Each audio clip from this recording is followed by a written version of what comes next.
How's it going, everybody? Chadley here. In today's video, we're finally going to be updating Wheel Paint Amara after the bonus projectile change.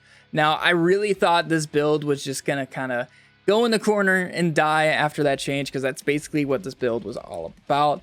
And after some recent buffs we've gotten, this build is basically just as good as ever. Almost nothing has changed for the most part in terms of our skill tree. We're using a couple different weapons, but for the most part, a lot of things are very, very similar. And the main thing being the wagon wheel. Now, the wagon wheel, the whole point of this thing was it created a ton of ricochets, especially on critical hits. That was the whole point of this weapon. And then it also worked very well at abusing Amara's skills. Now, we don't get nearly as many ricochets off this thing. So we're going to be actually using a different anointment. Before, we used 100 bonus corrosive just for more projectiles and also taking out armor. But now we are going to be using 390 again. This is what we used back in the day. But now that we're not getting bonus projectiles, 390 is by far the best anointment you can get with this thing, especially when pairing it with ties that bind. If you guys can't get a 390 version of the wagon wheel, get a consecutive hits and you'll be good to go. But I highly, highly recommend getting the 390 variants. Now, for whatever reason, my hotfixes did not apply during the session, so you should be looking for ones between the 14 and 15,000 damage marker. Right around there, you guys will be getting very good results. The only way I would not be using the wagon wheel is if I was doing the Guardian Takedown. Then I would switch over to a Reflux.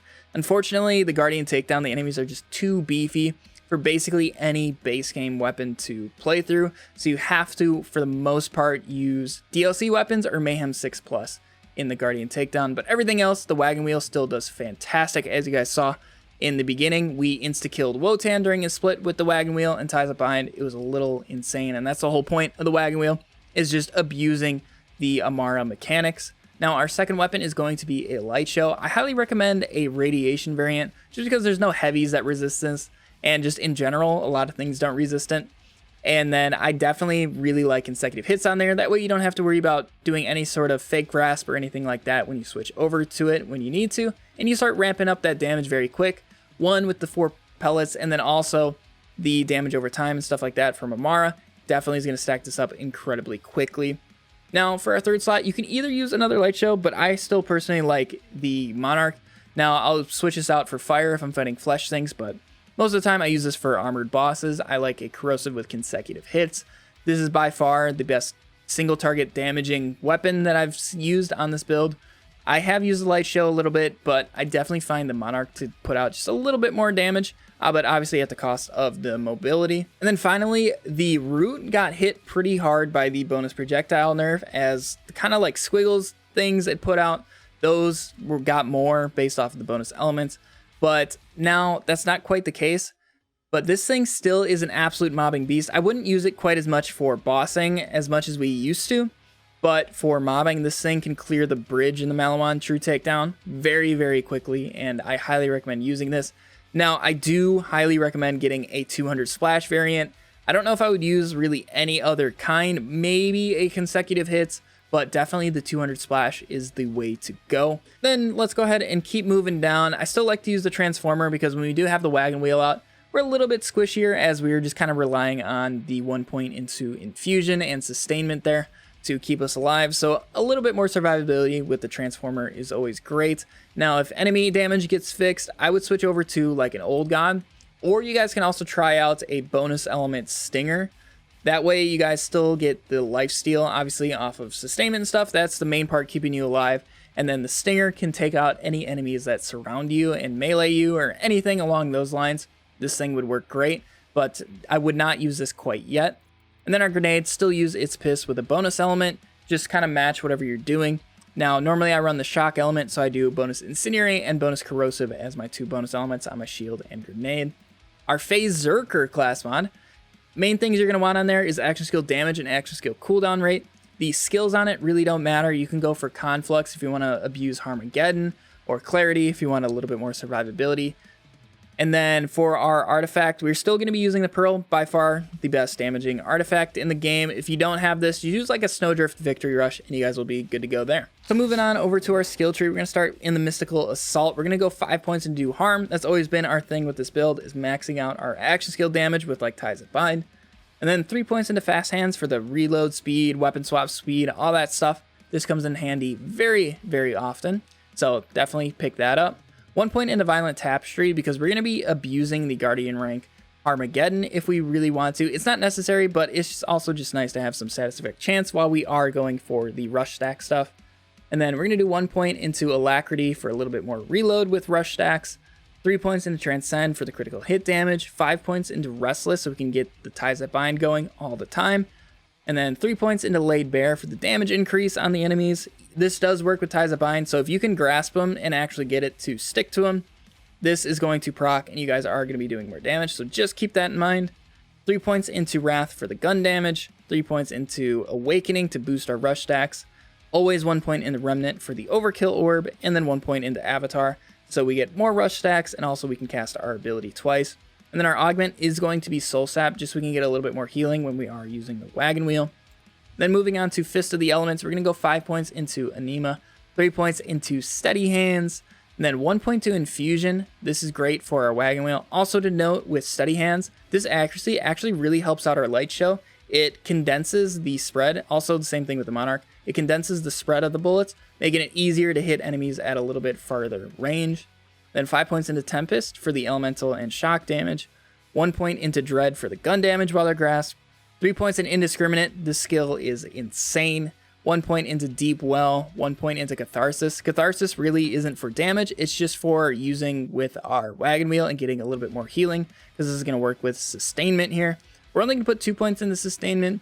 And then the other points we're going to put are into Conflux. We have 3 into there and then 2 from our class mod.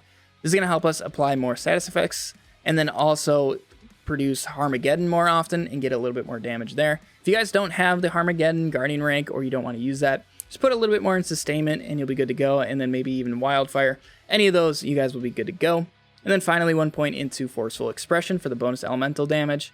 Now, I have tried going the Forceful Expression route and also down to Brawl and getting Blight Tiger and Revelation. And with this build, I definitely still preferred going down to Forceful Expression. This skill really isn't that great, but Amara doesn't have a lot of just gun damage boosting things.